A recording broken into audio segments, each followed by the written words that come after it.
আচ্ছা ভাবুন তো, আপনি একটা দেশের পাওয়ারফুল মিনিস্টার, হাতে অগাধ ক্ষমতা। ঠিক সেই সময় আপনার নামে একটা দুর্নীতির অভিযোগ উঠল। আপনি কি করবেন?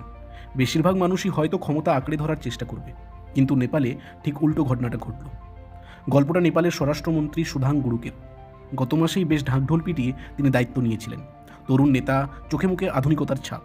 কিন্তু হঠাৎ করেই নেপালের মিডিয়ায় খবর আসতে শুরু করলো যে তিনি নাকি বেশ কিছু কোম্পানির শেয়ার কেনাবেচায় তছরূপ করেছেন। এমনকি মানি লন্ডারিংয়ের জড়িত এমন এক ব্যবসায়ীর সাথে তার নাম জড়িয়ে গেল। সাধারণত এইসব ক্ষেত্রে নেতারা অভিযোগ অস্বীকার করেন বা তদন্তের দোহাই দিয়ে পদে টিকে থাকেন।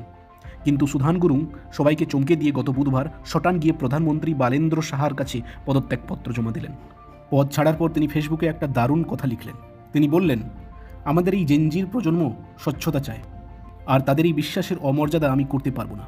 আমার কাছে চেয়ারের চেয়ে নীতি বড়। তিনি পরিষ্কার জানিয়ে দিয়েছেন, যতক্ষণ না তদন্ত শেষ হচ্ছে এবং তিনি নিজেকে নির্দোষ প্রমাণ করছেন, ততক্ষণ তিনি এই পদে ফিরবেন না। আসলে আমাদের রাজনীতিতে যেখানে চেয়ার ছাড়ার কথাই কেউ ভাবতে পারে না, সেখানে সুধান গুরুঙ্গের এই সিদ্ধান্তটা কিন্তু বেশ অন্যরকম। এটা কি শুধু ইমোশনাল ড্রামা, নাকি সত্যি সত্যি এক নতুন যুগের রাজনীতির শুরু? আপনি কি মনে করেন আমাদের দেশের প্রেক্ষাপটে এমন কি কখনো সম্ভব? কমেন্টে আপনার মতামত জানান।